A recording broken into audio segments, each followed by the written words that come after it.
बिस्मिल्लाहिर्रहमानिर्रहीम, अस्सलामु अलैकुम। एक नई वीडियो के साथ आपकी खिदमत में हाजिर। एक बादशाह रास्ता भटक कर किसी वीराने में पहुंच गया। वहां झोंपड़ी थी। उस झोंपड़ी में रहने वाले शख्स ने बादशाह की बड़ी खिदमत की। वो गरीब जानता भी नहीं था कि ये बादशाह है। मुसाफिर समझकर उसने उसकी खिदमत की। बादशाह बहुत खुश हुआ। जब जाने लगा तो उसने अपनी उंगली से अंगूठी उतारी और कहा, तुम मुझे नहीं जानते हो कि मैं बादशाह हूँ। ये अंगूठी अपने पास रखो, जब कभी कोई जरूरत होगी हमारे महल में आ जाना। दरवाजे पर जो दरबान होगा उसे ये अंगूठी दिखा देना। हम किसी भी हालत में होंगे वो हमसे मुलाकात करवा दे। बादशाह चला गया। कुछ दिन के बाद उसको कोई जरूरत पेश आई तो वो देहाती बादशाह के महल के दरवाजे पर पहुंचा। कहा, बादशाह से मिलना है। दरबार ने उसे ऊपर से नीचे तक देखा कि इसकी क्या औकात है बादशाह से मिलने की। कहने लगा, नहीं मिल सकते। इस देहाती शख्स ने फिर वो अंगूठी दिखाई। अब जो दरबान ने देखा तो आंखें फटी की फटी रह गईं। ये बादशाह की मोहर लगाने वाली अंगूठी आपके पास बादशाह का हुक्म था कि ये अंगूठी जो लेकर आएगा हम जिस हालत में हों उसे हमारे पास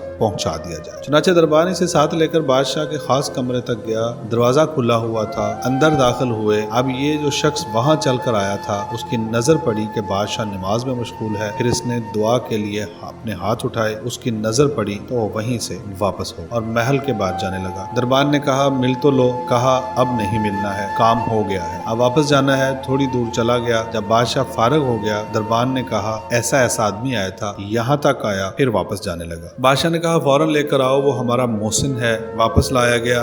बादशाह ने कहा, आए हो तो मिले होते, ऐसे कैसे चले गए? उसने कहा कि बादशाह सलामत, असल बात यह है कि आपने कहा था कि कोई जरूरत पेश आए तो आ जाना, जरूरत पूरी कर देंगे। मुझे जरूरत पेश आई थी, मैं आया और आकर देखा कि आप भी किसी से मांग रहे हैं तो मेरे दिल में ख्याल आया कि बादशाह जिससे मांग रहा है क्यों ना मैं भी उसी से मांग लूं। ये है वो चीज कि हमें जब भी कभी कोई जरूरत हो, बड़ी हो या छोटी, उसका सवाल सिर्फ अल्लाह पाक से किया जाए कि वही एक दर है जहां मांगी हुई मुरादें मिलती हैं। नाज़रीन, अगर आपको हमारी ये वीडियो पसंद आई हो तो प्लीज़ हमारे चैनल को सब्सक्राइब करें और बेल आइकन को प्रेस कर दें ताकि हमारी हर आने वाली वीडियो का नोटिफिकेशन आप तक पहुंच सके।